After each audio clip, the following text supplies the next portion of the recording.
Hi everyone, welcome to this lecture on Introduction to Virtual Cloud Network. My name is Rohit Rahi and I'm part of the Oracle Cloud Infrastructure team. So what is a virtual cloud network? Virtual cloud network, OCI Virtual Cloud Network is a private network that you set up in Oracle data centers with firewall rules and specific type of communication gateways that you can choose to use. A VCN covers a single contiguous IPv4 CIDR block of your choice. In the previous lecture series, lecture module, we looked into CIDR and how you can use CIDR notation. So if you have not watched that video, please go back and take a look. But your VCN covers this single contiguous IPv4 block, CIDR block. Today we just support IPv4 and not IPv6. A VCN resides within a single region. So how does this work? We'll look into more details, but first look into what does a VCN, how is a VCN represented? So a VCN is simply represented by a CIDR range here. And the guidance here says, you should use ranges which don't overlap with your on-premises or other networks you are using. So first things first here, this is the CIDR notation we looked into the previous lecture. This is what is called RFC 1918 ranges. So our recommendation is to use private IP address ranges specified in RFC 1918. Now what is this RFC 1918 mean? RFC 1918 was used to create the standards by which networking equipment assigns IP addresses in a private network. So these are for private internets. Now RFC 1918 reserves the following range of IP addresses that cannot be routed on the internet. So the first one is this 8/8 prefix. The second one is 172.16/12, and the third range is 192.168/16. Now we looked into this in the previous module. So this one goes all the way from .16.0.0 all the way to .16 to .31.255.255. We looked into these in the previous module. This one goes all the way from 192.168.0.0 all the way to 168.255.255, and of course the first one 10.0.0.0/8 goes all the way from 10.0.0.0 all the way to 10.255.255.255. Now one thing to keep in mind is that again, these are not addressable on the public internet. You can assign these ranges within a private network. Each address is unique within that network, but not outside of it. Now, one thing to keep in mind, because this comes up a lot of time, is OCI within Oracle Cloud Infrastructure VCN. The size we support is /16 to /30. So even though we say use these recommended RFC 1918 ranges, we don't support a /88 range, for example, right? So we only support, this will come up in the exam also, /16 to /30. And remember, as your number becomes, subnet mask becomes bigger, your networks become smaller. Now, why don't we go all the way to /31, for example, right? And the next bullet actually explains that. In the VCN, the first two IP addresses and the last one are reserved. In a typical network, the first and the last are reserved, right? The first is network, the last is broadcast. In case of VCN, 3 IP addresses are reserved. So that is the reason we stop at /30 networks and we don't get into networks which are smaller than that. So remember, again, this is an exam question. The 3 IP addresses are reserved for in a OCI VCN. Now let's look into this a little bit more detail. So first thing is, you see this Oracle Cloud region here, right? In a typical regions, we had the previous, the first regions we launched, we started with 3 availability domains. So you have AD1 here, you have AD2, and you have AD3, right? So we always had 3 availability domain. Now what it's showing here is, in a region, irrespective whether it has 3 ADs or 1 AD, the VCN is a regional service, right? So and how you create a VCN? You just simply specify a CIDR range. recommendation is to use RFC 19. So this one is an RFC 19 range 10.0.0.0/16. You specify this VCN. As you can see, it's a regional thing, right? It spans across the ADs. Now we looked into this in the CIDR notation module. You take a network and then you subdivide into subnetworks, right? So you have this concept of a network, then you have a subnetwork, and then you have host, right? We looked into this in the previous module. So similarly, you take a VCN and you divide this into subnets. Now each subnet you create can either be an AD specific or regional. Now what do I mean by that? AD specific basically means your subnet is contained within the AD. So you see subnet A, subnet B, and subnet C all are part of their respective availability domains. They cannot span those respective ADs. Now, if, like I said, multi-AD region, you have to, if you create a AD specific subnet, they are contained within that AD. Now there's also concept of a regional subnet. This is something which is relatively newer, was launched a few months back, where your subnets, if you create a regional subnet, spans all the three ADs in a multi-AD region. So as you can see here, this particular subnet D, spans all the three ADs here. Whether it's a regional or a AD specific subnet, each subnet has a contiguous range of IPs in IPv4 as in a VCN described in a CIDR notation. An important thing to keep in mind is the subnet IP ranges cannot overlap. So within a network, if you create subnets, just keep in mind that they cannot overlap. It seems very logical. Now, why do we create subnets in the first place, right? If you ask, instances are placed in subnets. So you can see an instance here, you can see an instance here, you can see an instance here, you can see an instance here, right? And the instances draw their internal IP address and the network configuration from the subnet where they belong. Now, because of that, you can have two different characteristics in a subnet. The first is you could designate your subnets as private. What that means is instances contain private IP address and no public IP addresses.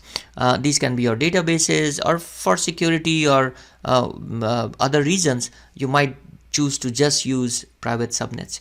The second class of subnets are public subnets, which contain both private and public IP addresses. And there is this concept we are talking about, virtual network interface cards, VNICs. VNIC is a component that enables a compute instance to connect to a VCN. The VNIC determines how the instance connect with endpoints inside and outside the VCN, specifically if the VNIC has only a private IP address or also has a public and a private IP address. So literally these instances here have a network card here, and this network card is really important because it determines how the instances communicate, both within the subnet, within the VCN and subnet and the VCN, and all outside the VCN as well.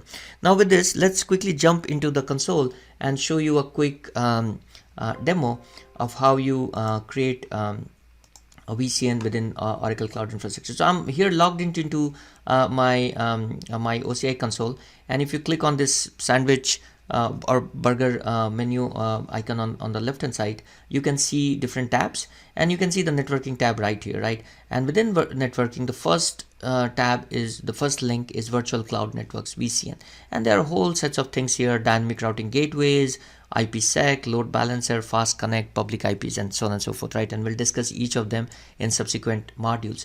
So if I click on Virtual Cloud Network, first thing you need to notice here, which we discussed in our identity and access management module, is the compartments. Now, compartments are logical locations where you can create your resources. So you need to decide where you are going to create your virtual cloud network. I have been using training compartment for all my training demos, so we'll use that. So you can see the compartment here, and then there's a button here which says create virtual cloud network. So first thing I can do here is I'm in US East Ashburn region, so I can use this kind of a naming convention, and I can say this is my first VCN in US East, right? And there are two options here. One says create virtual cloud network only, and the second one says create a virtual cloud network plus all the resources. So because I don't know much, let me just choose this, and you can see here it's doing bunch of things for me, right? And I'll just click on that, and I'll click on create here, and within couple of seconds, second or less, you can see my virtual cloud network is created, and you can see this is in US East, and this is my first VCN. Now within this VCN, couple of things to notice. First is this is the CIDR block, right? Pretty straightforward.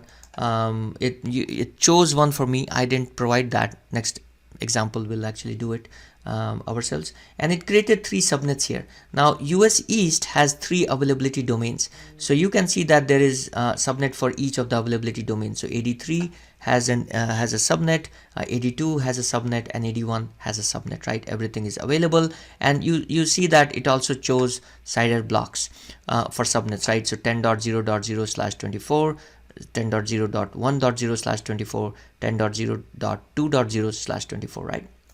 So took that big network here and subdivided into smaller networks. Great, pretty straightforward.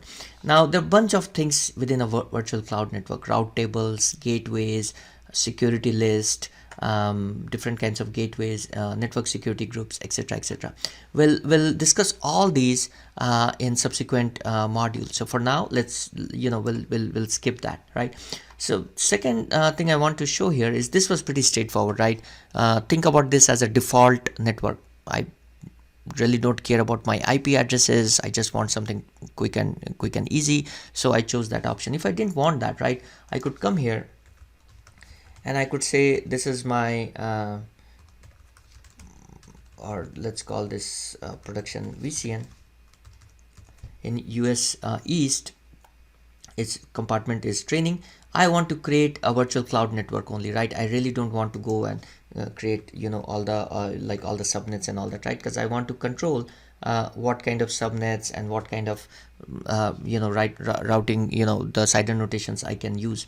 So I chose 192.168.1.0/24. This is the one we were using for our in our slides earlier. You can see things like DNS label. I can apply tags here, if you remember from the identity access management module, and I can create my network here. Now it's really straightforward. I got my network here, right? But there is no subnets here, right? You can see here no subnets, none of the other things got created, right? So I can do that one by one. So first thing I want to do is I want to create my my subnets, right? So I would say this is still US East, and this is my public subnet. So I say public, or actually I can remove subnet here, just say public, that's fine. And now I can choose between regional and availability domain specific subnet, right? I could do that. I can choose regional, that's fine. Doesn't matter. This region has multiple ADs, so I could have chosen an AD specific subnet as well, right? And if you guys remember, these are from the previous module, these are the CIDR ranges we were using, right? So 192.168.1.0/24, I broke it down into a smaller network, right? You can see here 1.0 goes all the way to 1.31, right? Now it's asking me for some other specific things, right? It's a route table. I'll just choose a default route table, and now it's saying is it public or private? So I would say it's a public subnet. I could have chosen private here as well, right? Because it's public, I'm going to use public. And then it says choose a security list, right? And both route tables, security list, we can change later on. We'll talk about that in the subsequent modules. Let me just go ahead and create a private network, a private subnet as well. So I say private, regional is fine. I need to choose another CIDR here. So remember from the previous module, we took a big network, we divided it into specific subnetworks. So in the first CIDR, I was using 1.0/27. This one is 1.32/27. I could use 1.64, 1.92, so on and so forth, right? So I chose that network. I'm using the same route table, but in reality you would be using a different route table because it's a private subnet, and I would choose a private subnet.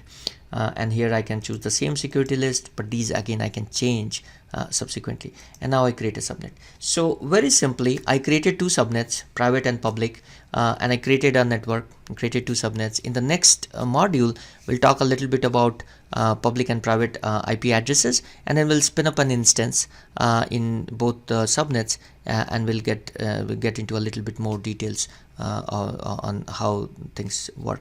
Thanks for joining this lecture. If you have some time, join the next lecture where we talk about IP addressing within OCI VCN service. Thank you.